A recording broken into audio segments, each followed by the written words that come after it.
that we are Chez Robert with our lovely plant named after Robert Plant of Led Zeppelin. I like that actually. That's lovely. It's quick. Okay. Now, Darren and I are going to have a little chat about what he does. Now, he's actually the race caller for WA. So you're number one race caller for WA, aren't you? I do all of the thoroughbreds. We had a very special guest, in fact, a couple of weeks ago. We did, yes. One of the all-time greats. Yeah, Paul Harvey. The Pontiff. The Pontiff, yes. Yeah, I gave him that nickname, by the way. Oh! Darren gave him that nickname. Pope Oh. Paul. Yeah. Anyway, that was one of the great races, but I think, without a doubt, the favourite horse of mine, Yes. particularly, was Northerly. He I think, re-energised racing in this state. Yes. And Yes. of Young course, people liked him as well as old they people. loved him. The Fighting Yes. Tiger, he had a beautiful nickname. Yes. That he brought the mass back to the track, and he had this great persona about him, the way that he carried his head a particular way. And they are actually going to launch a beautiful big bronze statue of Northerly, sculpted by Robert Hitchcock, Oh. the famous WA Yes. sculptor. Yeah. So Northerly, a wonderful West Great Australian horse. Yeah, Yeah. wonderful. Of which there have been many. Yes, of Oh, course, yeah. of course. Yeah. Actually, now I hear that you're a very good cook. Oh, I'm modest. I can handle myself in the kitchen. I do like to cook. Yeah, there are a few things, but I mean, with two teenage kids, How old are they now? 16 and 14, and I have to keep meals pretty regular and healthy. And I like to do. I don't like to serve up the same thing week in, week out. I'm a bit like you. I like to get in there a bit and also introduce them to different flavours and tastes. And that can be a bit hard with teenagers, but And keep them away from fast food. as much as we can. Yes, yeah, as much as you absolutely. can. Yeah. Start them young and then keep them away from fast food. Yep. Now, Darren uses all sorts of expressions when he's calling a race. I can remember once when the horses' heads were going up and down, and he said, the heads are bobbing just like the dancers at a Macedonian wedding. Yeah, I think it was about 5 of them went across the line together, and they were bobbing up and down like a Macedonian wedding party. Yeah, so that was one, and you try and throw a little bit of colour and Yes, inject your own personality and humour into the broadcast. I can remember once when a horse was last, and you said, that horse is going to need a taxi. Sorry, that's the timer. That's the timer. Does that mean we're out of time? Yes, it does. No, the pizza. We don't want the pizza to burn. So let's go and taste the pizza. They are ready. Look at that. Look at those. They look superb. They look superb. Come to mama. So, here's my darling with all the bits and pieces for us. Yeah. Thank you so much indeed. Now, as you know, I'm all into presentation. This is going to be a lunch for just 2 people, and this is how I do it. Little thing for you here. And there's a little Polka dots being our theme. Yeah, polka dots being the thing. Yes. So you're going to build your own pizza. I'm going to put the olives in here, okay? And people can just help themselves. It just looks pretty, I think. I love things like this. And with a little bit of extra of this lovely balsamic capers.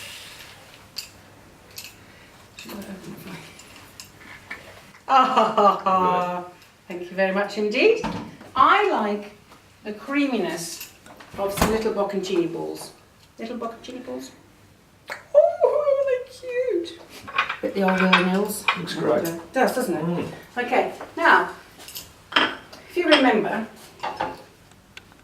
these are the highlight of the whole topping of the dish. Just watch this. Look at that. Isn't that beautiful? I'm going to put some some without, and some with. Just on the plate. I think the camera needs to see this. So this is how I present them. There we go. Can you see that, camera? I just get a little bit of a bocconcini. Okay, and just put it on the plate. You can do whatever you want, okay? A few capers and an olive. Okay, just a couple of olives. With a little bit of the balsamic, just a tiny mincy bit, okay? That's the winner. That's the winner. Now, this, I want you to taste separately. I'll just taste it, it's all right, okay.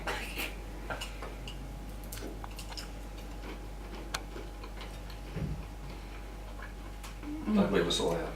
You don't know it's cheese and chocolate. It's just this beautiful, savoury taste. So do have one, Darren. Okay, thank you. And these olives are, as I said, with that beautiful balsamic vinegar and very, very good olive oil. That actually could be over the pizza as well. It adds a bit of extra je ne sais. Je ne sais. Yeah, je ne sais quoi. Je parle français. Alors, you have a capers? Du caper? Yeah. I just say the caper in all the French accent, you know. Why are we talking French when I we're don't eating know. an Italian pizza? Yeah, that's absolutely. Oh, buongiorno. Come sta? Va bene, grazie. That's all I can say. Okay. Now this I'm waiting for. Normally I'll just pick it up and eat. And you can actually if you wanted to. Because I'm actually just cutting, I'm only really using these to cut them into little pieces. Oh, really crunch.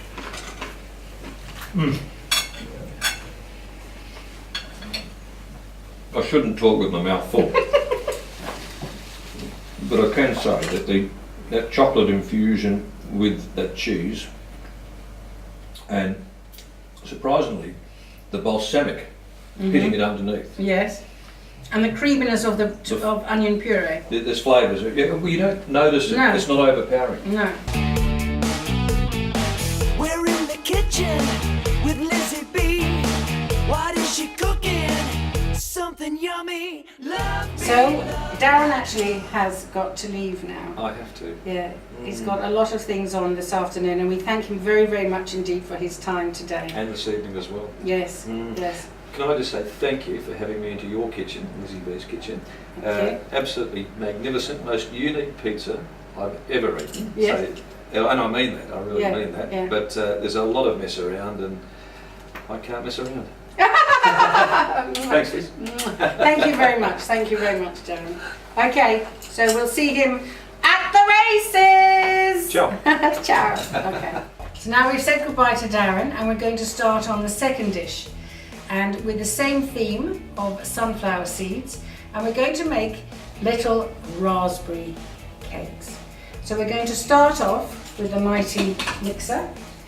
We're going to put in 60 grams of posh butter, about a third, a cup of sugar, 1 egg, just 1 cup of flour, which I'm going to add bit by bit with some fluid.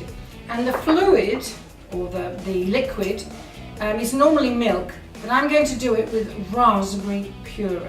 Some beautiful frozen raspberries. So I'm going to make approximately half a cup. We're going to alternate putting the flour and the raspberry puree in.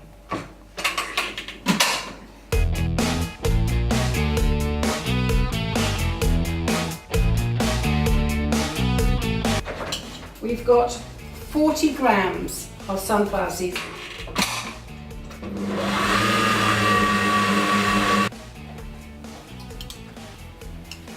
I'm just going to get the mixture into a piping bag and I'm just going to pipe little bits of the mixture in.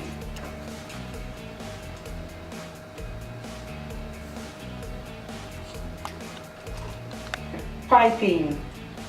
Here we go. Gosh, how's that? For measurement. That's it. Oh, wonderful. So, oven is on.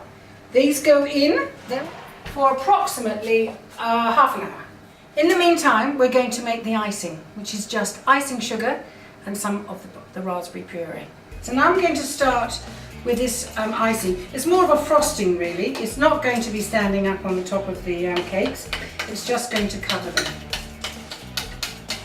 I'm going to strain these because in the cakes it doesn't matter if the little seeds of the raspberries are in, but in an icing you don't really want it. You want it to be nice and smooth.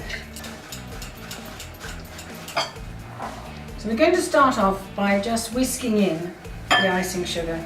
I'm not going to stiff it. It's just going to go in and you just whisk it in. Oh, look at that. So now we're going to take out these little cakes.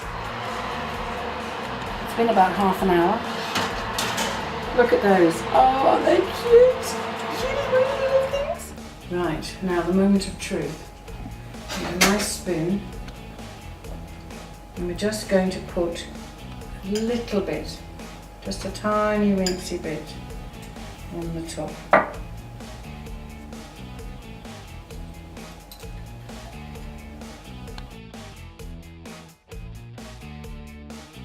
I'm going to put this lovely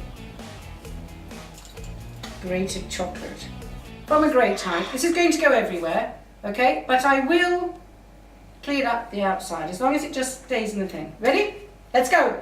Da da da da da da da da da da da da da da da da. And then just to finish them off, just a few little sunflower seeds on the top. We're going to take one of these little cakes and cut it in half because I want to show you the inside. See that? It's like a lovely sort of mauvey colour.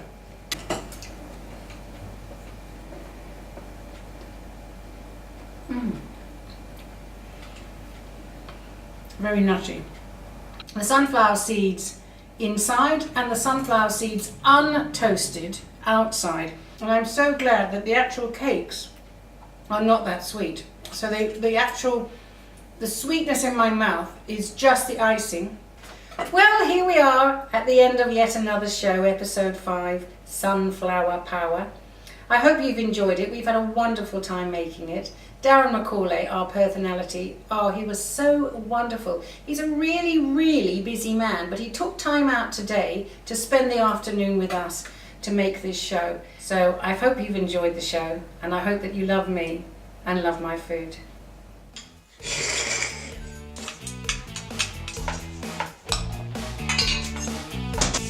Love me, love my food. We're in the kitchen with Lizzie B. What is she cooking? Something yummy. Love me, love my food.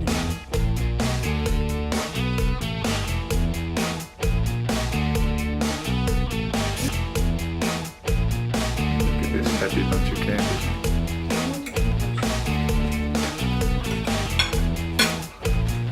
Have a look, girls! These are the girls that are behind the camera. And Darren's still here. Darren's still here. Yes. You're ripping through it too. I am. Love I'm not me, going until it's all love my gone. food.